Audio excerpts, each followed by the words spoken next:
Truth is, my ex-wife died in an accident.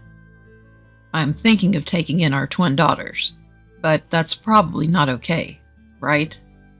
Sorry for such a talk. I blurted out. It's fine, Came the upbeat reply from my wife. I thought for a moment I'd misheard her. Wait, are you sure? We're talking about adding 2 kids to our family, It's okay. Bring them home, she said. I couldn't fathom why she agreed to this sudden proposal, and then she explained. My name is Hayden. I've been married to Lisa for 2 years now. I'm divorced, and this is my second marriage with Lisa. My ex-wife cheated on me, which led to our divorce.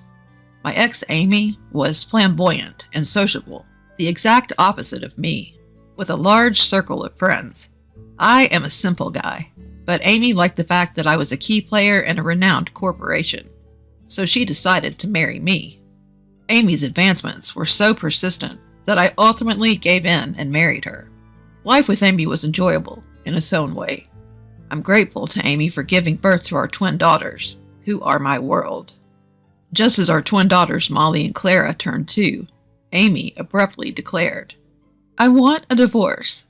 I'm pregnant with another man's child. At first, I couldn't comprehend what she was saying. My anger flared up, and I demanded to know who the man was. The father of Amy's child was a frivolous man, whom Amy met often. He was one among Amy's large circle of friends, and even attended our wedding.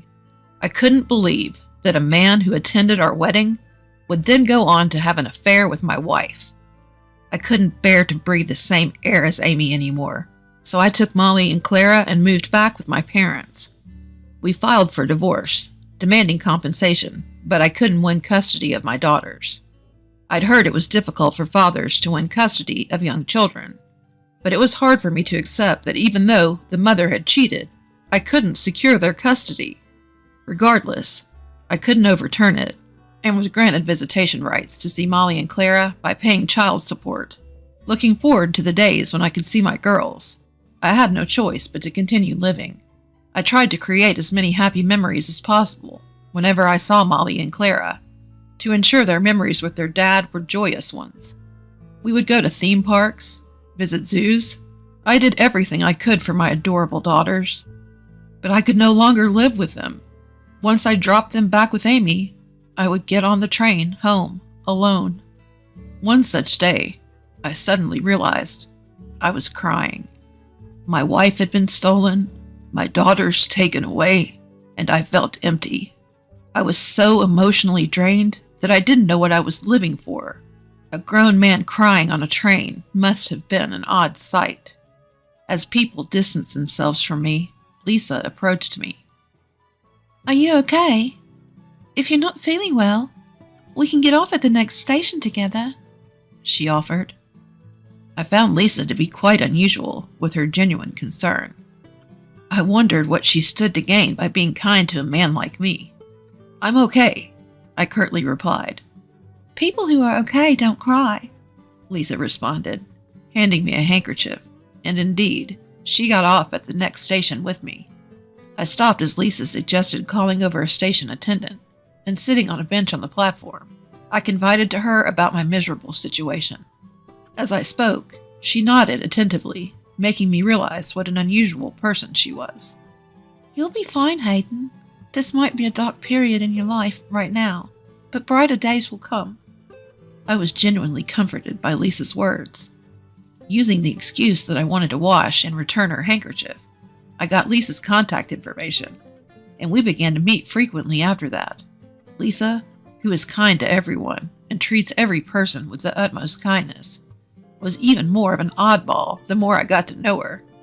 I even started suspecting if she had any ulterior motives. However, Lisa was not the type to be cunning or double-faced. She often made endearing blunders, and I found myself falling for her. Each time she would call out, Hayden, what should I do? In panic, seeking my help. We ended up getting married as a result of my approach towards her. You light up my life, Lisa. Will you marry me? The moment Lisa laughed joyfully at my embarrassingly sincere proposal, I knew I would never forget it for the rest of my life. I was still able to meet Molly and Clara on a regular basis as always. Even after the birth of our son Tom, I continued to see them.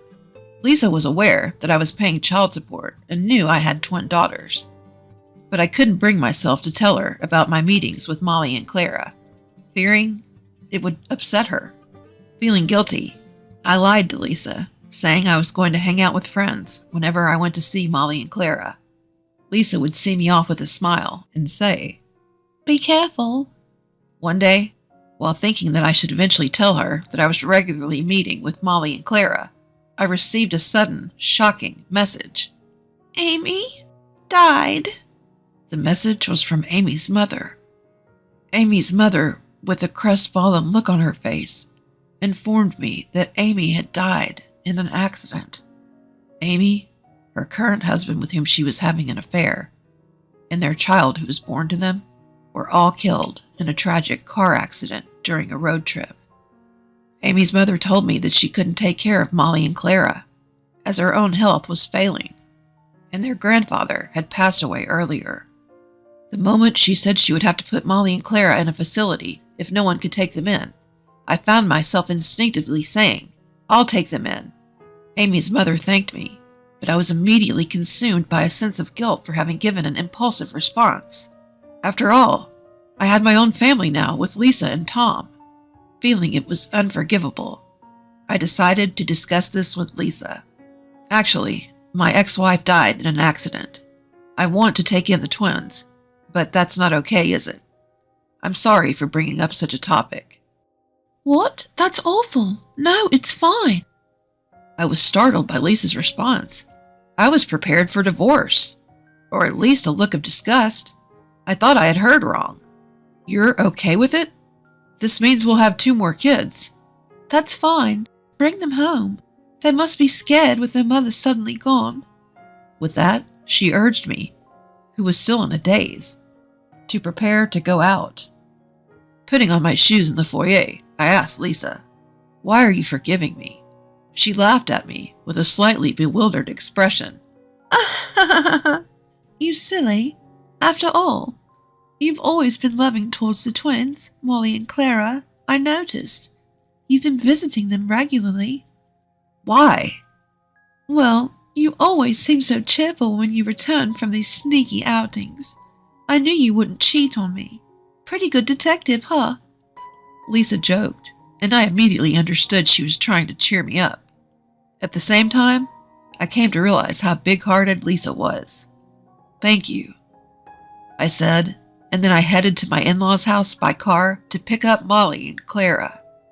At only 5 years old, Molly and Clara, suddenly left all alone, were asleep in their grandparents' house, huddled together for mutual support.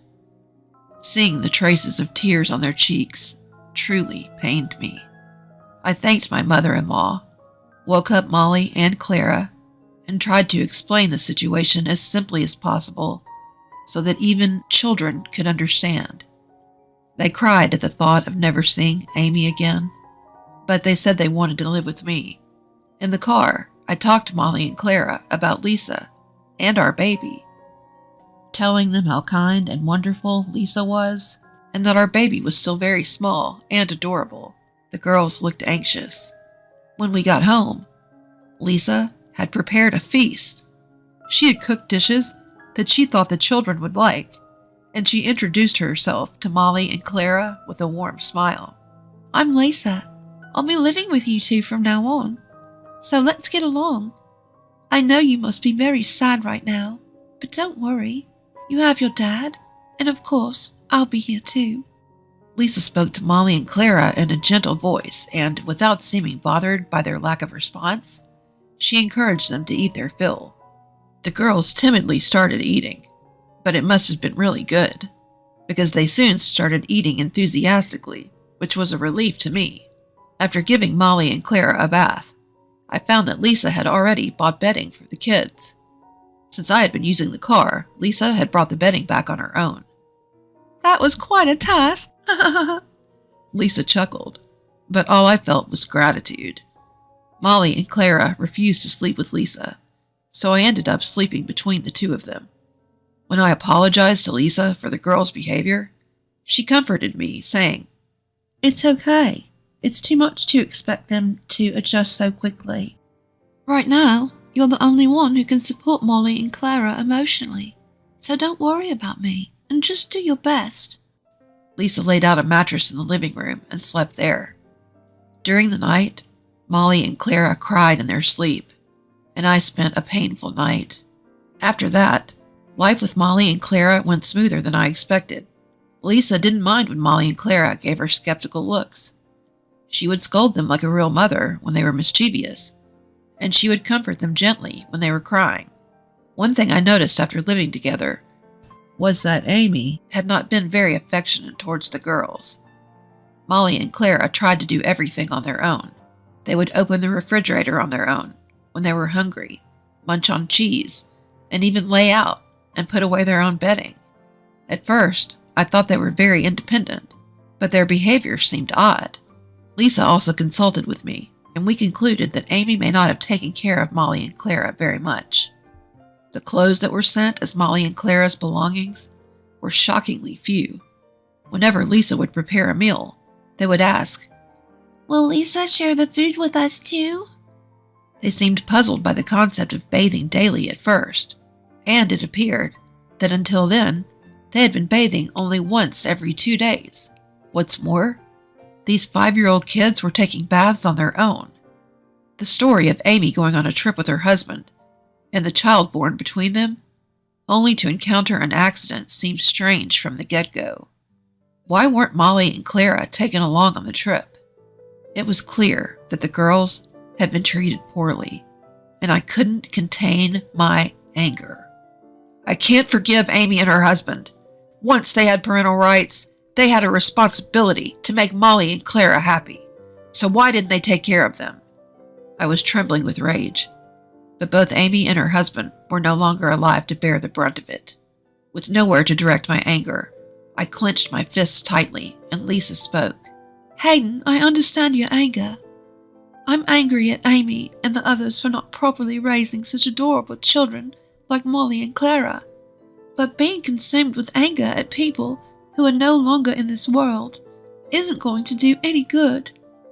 The greatest revenge on Amy and the others is to ensure that Molly and Clara find happiness living with us, don't you think?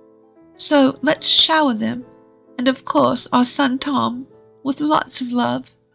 Don't be consumed by anger and hatred for the deceased." Lisa's calm and gentle words made me break down in tears. Despite regularly meeting them, I hated myself most for not noticing the treatment Molly and Clara had been receiving. Trying to blame myself, Lisa consoled me, saying, "It's okay, Hayden. You're doing everything you can." To fulfill my own responsibility as a father, I dedicated myself to being a good father for Molly and Clara, and of course our son Tom. Initially, Molly and Clara were wary of Lisa, but gradually they warmed up to Lisa, who always spoke to them brightly and casually. Although they initially refused to even sleep together, nowadays, both Molly and Clara want to sleep next to Lisa. The two of them would fight, each saying, "Lisa is mine." But Lisa would hug them both at the same time and say, "No need to fight, darlings. I love you both. It's okay." Lisa's words, "It's okay," were like magic. Always positive and bright, Lisa, who would reassure us with those words, was a blessing to me, Molly, and Clara. Time flew, and Molly and Clara became 5th graders. For Parents' Day, the theme was Halfway to Adulthood, which made Lisa and me nostalgic. We also had a halfway to adulthood ceremony when we turned 10, during our elementary school Parents' Day. I remember we made presentations about our feelings towards our parents and our treasures. At Molly and Clara's school, it seems that they're required to write an essay for their halfway to adulthood ceremony. The theme of the essay is family, and I was a little worried that Lisa might feel uncomfortable. If Molly and Clara focused on writing about Amy and her husband in their essay, it might hurt Lisa. I even shared my concerns with Lisa, but she just laughed it off, saying, "Even if the essay was entirely about Amy and her husband, I wouldn't mind at all. For Molly and Clara, The life with them was a part of the happiness, right? Isn't it a good thing after all? With the twins, the trouble is deciding which parent will attend which day on Parent-Teacher Day. It's a sad story for me, but both Molly and Clara asked for Lisa to come. To make it fair, I had them decide who would get Lisa through rock, paper, scissors. Molly was the victor, and Clara was quite down about it, which made me rather sad. Is it so bad to have Dad come? Dad loves Clara very much. It's not that. Clara loves Dad too, but I wanted Lisa to hear me out. I worried that Clara might already be in her rebellious phase, but I understood why Clara wanted Lisa to listen when I heard the content of the essay she read on Parent-Teacher Day. Clara had written about Lisa in her essay. Clara mentioned her life with Amy and her husband in her essay as well. It seems that their life together wasn't a particularly happy one. Yet Clara wrote that she felt helpless when her mother passed away. When I came to pick them up, Clara was happy to live with me, but she was scared of living with Lisa, a stranger at the time. But then, Clara started talking about what Lisa had done for her, the time they took a bath together and played in the bubble bath for the first time. When she cried late at night because she was lonely, Lisa stroked her head until she fell asleep. When Clara fought with Molly, Lisa reassured both of them, saying she loved them both, which made Clara very happy. In her essay, Lisa was nothing less than a mother. I want to call Lisa Mom, but I'm still too embarrassed, so I haven't been able to call her that. I plan to call Lisa Mom for the first time. I couldn't help but cry when Clara concluded her essay reading like this. Some of the parents around me also seemed to be tearing up, and even the teacher was wiping away tears. After Parent-Teacher Day, Lisa, who was with Molly, also had red eyes and a red nose. When I asked her what happened, Lisa said Molly had also read a similar essay. Molly and Clara must have planned it. They held hands, nodded to each other, and then together said to Lisa, We love you, Mom," with bright smiles. Lisa hugged Molly and Clara, bursting into tears, and said with a trembling voice, "Mom loves Molly and Clara so much." Being a crybaby, I naturally bawled. Our family is living happily. At some point, the idea of getting revenge on Amy and her husband had disappeared. I just want to protect this lovely family of ours. All of this daily happiness is thanks to Lisa. When I told Lisa thank you, she smiled back and said, "No, thank you." I can't thank her enough.